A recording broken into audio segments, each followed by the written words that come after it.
am here on the SciCraft snapshot server. Snapshot 20W12A is out, and I made a new fish farm design. Produces about 180 items per hour, and it uses the new bobber mechanics and also drops treasure items, for example Nautilus shell or enchanted books. And it works using a floating water source, a few hopper minecarts and a boat. And the player is just fishing on a clock, so a hopper clock with 18 items and a short pulse generator that pushes in a trapdoor for a few ticks in front of the node block here. And when the bobber is now here in the water, it always checks in a 5x4x5 area around it if there are any blocks that are waterlogged and have collision blocks or are not air. And if there's any of those blocks around, then it will not drop treasure at the end when you take it in. And it doesn't check every tick. So we kind of have to have all blocks water or air around the fishing bobber, and that is what we do here. We have just a single water source and the rest is air. The hopper minecarts and boats are not blocks, so they don't count.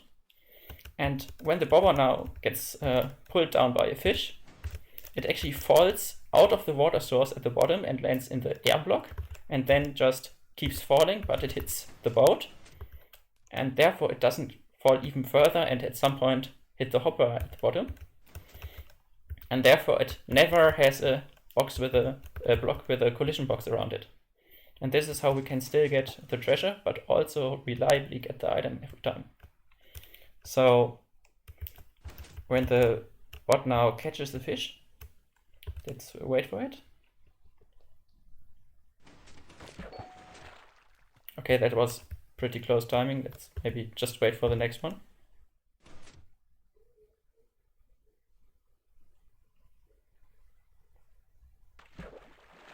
You can see the bobber fell down and landed on the boat. If the boat wasn't there, it would have fallen down onto the hopper and then wouldn't have dropped any treasure. So for the tutorial, you somehow need to get a floating water block. You can do that with pistons. I can show that later. Then a simple item collection system, a hopper, chest below. Here's a hopper counter with wool. And 3 minecarts, a boat and another minecart. And at the top it's just a hopper clock with 18 items, a short pulse generator using Peter and sand piston, and the comparator is reading out from the inventory here in the back.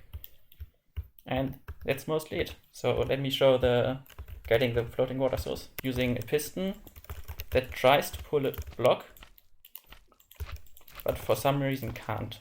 So if you extend this piston,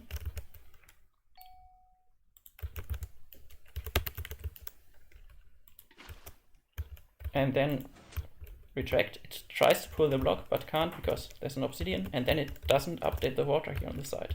And that is what you can use on all sides and the bottom to get the floating water source. So that's it for the video. You can see the fish farm again, and see you. Bye.